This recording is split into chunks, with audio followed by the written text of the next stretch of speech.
we've gotten to see a good bit of C.J. Allen the last couple games. What has stood out to you about how he's played in his first two games at the college level? Really just playing like a starter. He comes in, he work at his craft every day. He proves and shows us that he's capable of doing the job he's supposed to do. Really just day in and day out. Him and Raylan does the same thing, just working. They practice like a starter, so they're gonna eventually play like a starter and eventually trust the coach to, get the games.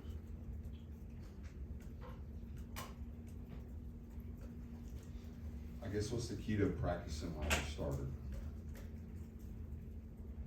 What's the key to practicing like a starter? I feel like it's your mindset. Don't ever feel like you're not gonna get in. Always feel like you have the abilities and the attributes to contribute to the team. Such as them boys right there, they come in and work. They never knew they were gonna have a chance to play between all the players over them. It's just really the mindset to separate people to practice like a starter. Shmuel saw an increased snap load on Saturday. What does getting him back to full strength mean for both this linebacker room and this defense as a whole? It means a lot. It creates depth in our linebacker room. Start with me and him, then goes down to Sori, Jalen Walker, CJ, Raylan, all them guys. Basically, just create depth for us. A lot of comfortable people in that room, a lot of leadership in that room. Me and Smile, the older guys show the young guy how to do it, and that's the way how we lead the room. Kind of on the practicing like starters thing, how have you seen Sori do that over the past couple years as he's fought for playing time, and how is that helping him now that he's playing a much bigger role for you all this year? It don't only helps him, it helps the team. Sori has a lot of abilities and a lot of God-given talent that everyone don't have. Sori's 6'3", 220, play outside, play inside. Just like Jalen Walker, he's a very versatile player. That's pretty much to it. Like, he gonna help the team a lot this year with him growing and taking that first step from his first year to his third year. It's been a big jump, and I'm excited to see what Sori do this season by how he just keep locking in and paying attention to details, and it can really help our room in the future.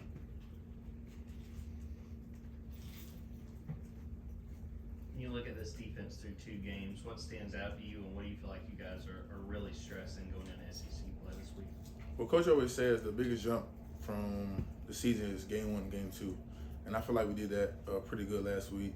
We didn't do what we wanted to do exactly last Saturday, but, we created havoc. That's something we preach on. That's pretty much it. The 3 turnovers we had versus the 0 we had in the first game, it was a big jump for us. And that's pretty much it.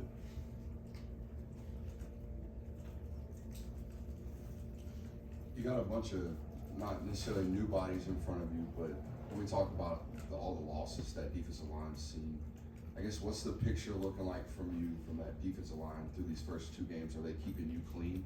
Do you feel like you're able to run the alley like you have been in the last couple of years? Couple years. I don't even play in a year. So, for sure, our D tackles is they Coach Scott preached to them, the 2 on me, one on the linebacker thing, 2 type of thing. So I guess they still keeping that alive. I wouldn't say I got touched at all. So it ain't really no difference from when I look and see who's playing in front of me, because the old lineman don't get up to me, and that's pretty much it. Like, I ain't really been getting touched. I mean, it's been 2 games, but the real test is this week. You say the real test is this week with SEC play starting. Is there a different sense coming into the building on a Monday morning like today? Yeah, of course. Whenever you play an SEC opponent, it's different. The mindset different. The practice different. The grind different. Especially for the older guys, the ones who've seen it already, going into an SEC opponent matchup, just different. Especially the first one, it's kind of like a statement game right now. Sending everybody a message what we really about. You mentioned about the turnovers you guys created. What about the pass rush? How do you think that's been for the defense in the first 2 games? Pass rush, I really say it's been cool. When the offense doing a quick game, they're doing a quick game for a reason. So, they don't believe they can drop back and hold hold the ball and scan the field. So the quick game is the answer to saying we really can't block them and we got to get the ball out fast to complete pass. So I feel like the rushman getting there, and they're worried about something to be able to go out there and keep doing quick game or ball game. Jamon, I'm looking at Kirby's post-game quotes, and he was asked on what could be improved after giving up 3 points and 3 turnovers, and he said that if they run for 4 or 5 yards with their size offensive linemen and Georgia's size defensive linemen, they've won. He said they had several of those, and that Georgia's not playing the run defensively to the standard. You're obviously not in there every snap. A lot of young guys played, but where can those adjustments be made? And is that kind of the feeling when you talk about sense of urgency and maybe the start of SEC bringing that standard back? It really don't start like with the SEC stuff. It starts in practice. So really got to lock in and to what coach is saying, that's not the standard. Our rush per carry is really low. I think it's 3.3 yards, something like that.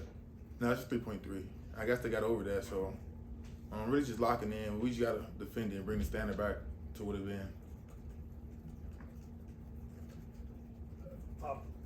So walk me through last year's South Carolina game. What do you remember about it, and what have you looked at on the South Carolina film for this year that you think might be different? Only thing from South Carolina game, it's different. People do film. They might watch some film that we had. We only had 2 games, so they might watch the films and watch the plays that we might given up on.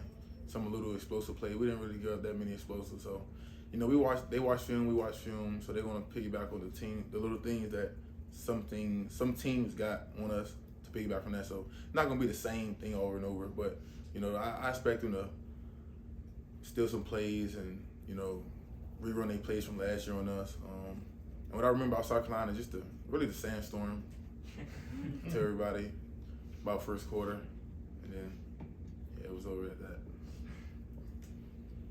What y'all learned? I know last year's score was pretty much below, but what y'all learned? Playing against Spencer Rattler, the quarterback for South Carolina, must have been a key to being successful against him this time around.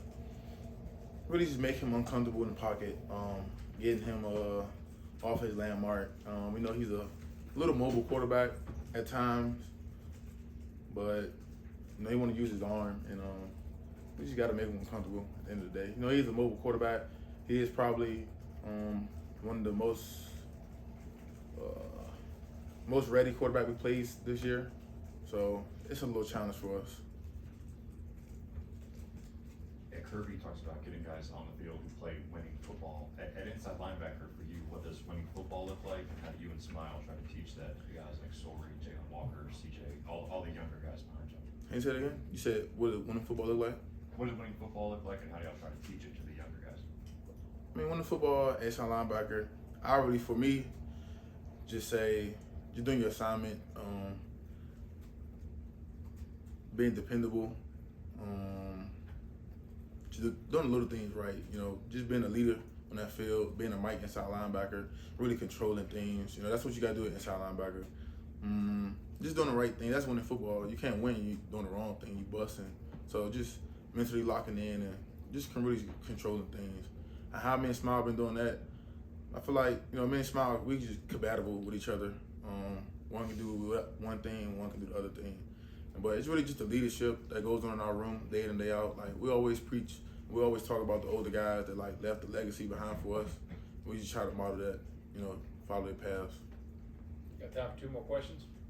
Yeah, this your second year along with Smile as a starter. How do you feel like you guys have grown at this point in the year compared to where you guys were a season ago? I feel like the things, y'all go back and watch some interviews. I said, we know what one is comfortable with and what's one not comfortable with. I feel like the off season we worked on that, and so I feel like we made our weaknesses our strengths, and we just ready to go out there and play at this point. We worked on things. We had to get the team fixed up, and I feel like we're ready to do that. How would you describe small-minded to somebody who've never met him? What's his personality like? Off the field? Oh, Smile quiet.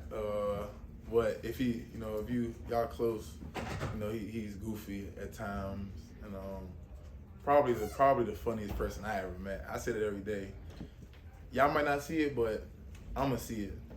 Yeah, I can't tell y'all what he be doing to make me laugh, but smile's funny. Y'all might see him. He might be a quiet dude, but he ain't quiet. All right, Jamon, thank you. Thanks, Jamon. Jamon.